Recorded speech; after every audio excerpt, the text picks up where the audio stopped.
Into Kings chapter 6. The ministry of Elisha continues as God reveals his power in both quiet moments and times of great danger across Israel. The chapter begins with a simple need. The company of prophets tells Elisha that their meeting place is too small. He agrees to go with them to the Jordan River, where they begin cutting trees to build a larger dwelling. As one man chops wood, the iron axe head flies off and falls into the water. Distressed, he cries out to Elisha, for the axe was borrowed. Elisha cuts a stick and throws it into the water. The iron floats to the surface, and the man reaches out and takes it. In this small moment, God shows that he cares even about everyday needs.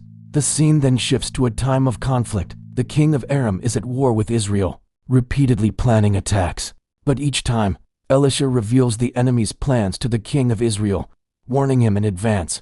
Frustrated, the king of Aram believes there is a traitor, but he is told Elisha reveals his secrets, even words spoken in his bedroom. Determined to capture him, the king of Aram sends horses, chariots, and a strong force to surround Dothan, where Elisha is staying. Early morning, Elisha's servant sees the army and panics, but Elisha remains calm, saying, "Those with us are more than those with them."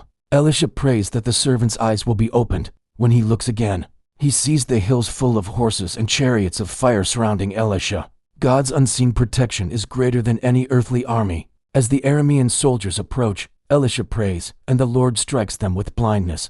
He leads them into Samaria, the capital of Israel. Once inside the city, their sight is restored, and they realize they are surrounded. The king of Israel asks Elisha if he should strike them down, but Elisha tells him not to kill them. Instead, he instructs that food and water be given to them. After they eat and drink, they are sent back to their master. As a result, the Aramean raiders stop attacking Israel for a time. However, the peace does not last. Later, Ben-Hadad, king of Aram, gathers his entire army and lays siege to Samaria. The city suffers a severe famine. Food becomes so scarce that even the most unthinkable things begin to happen. One day, as the king walks along the city wall, a woman cries out for help. She tells him of a desperate agreement she made with another woman to eat their sons to survive. The king is horrified. In his distress, he tears his clothes and blames Elisha, vowing to have him killed. Elisha is sitting in his house with the elders when he senses what is coming. He warns them that the king has sent a messenger to take his life. As the messenger arrives, the king himself follows. Still overwhelmed by the situation and questioning why he should wait for the Lord any longer, this chapter reveals a powerful turning point. It shows that God's power is present in both the smallest details and the greatest dangers. While people may only see fear and lack, God sees the full picture, offering protection, guidance, and hope even in the darkest moments.